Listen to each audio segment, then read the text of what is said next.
نن سبا دا زمونږ د معاشرې ځوانان به ورته وایي چې په اصطلاح کې ورته ځوانان ویلی کېږي، نور ځوانانو کې فرق دی. دویم دا سره زر او والی امیل لاسبندې دا استعمالی او په دې کې متاثره دي د غرب نه، د انګریزانو نه یا د ډمانو نه او یا د کرکټیانو نه.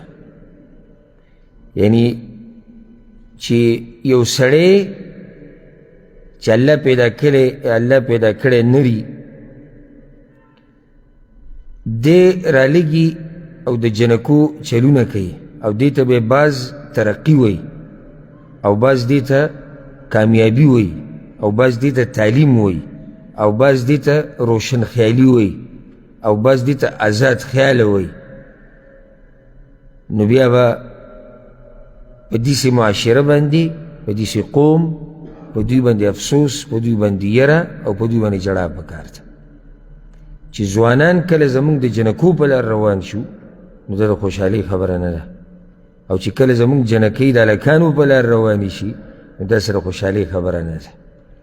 ځکه چې موږ فطرت الټه کو، موږ خپې پرېښودې په سر روان شو، بل ورته خوشحاله دی وي دی په سر روان دی ځکه یې ترقي یې کړې ده. دا د کوم ځای ترقي دی چې ته خپې پرېږده او په سر روان دی؟ سړی دې د ځان نه جنۍ جوړه کړي او جنۍ دې د ځان نه سړی جوړ کړي، دا ترقي ده؟ خو دا صرف متاثره کېدل دي د ډمانو نه او د غرب انګریزانو نه او د کرکټیانو یا فوټبالیانو نه. نو سړی دی، سړی هغه دې ته ضرورت نه لري چې دی په غاړه کې امیل واچي یا ګوتې ته والی واچي.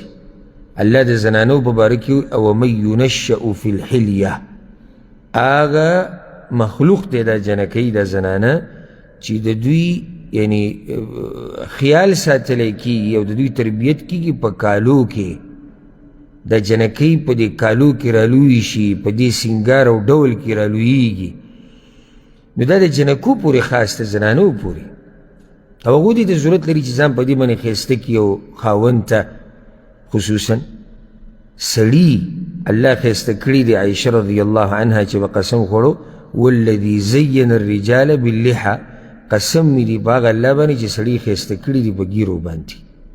نو د سړو ښایست په دې کې دی چې د ګیرۍ د پنسې د ګیټو نه اوچتي او دی د رسول صلی الله علیه وسلم په لار رواني، د په سر باندې ټوپۍ یي، رومیال یي، پټکۍ یي، په دې باندې سړی ښکلی ښکاري، دی زیږ بیږي.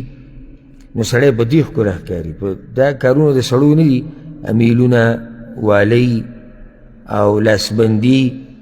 ها گنجایش شتي د سپینو زرو د ګوتۍ، گنجایش شتي د نارینو دپاره سپینو زرو د ګوتۍ.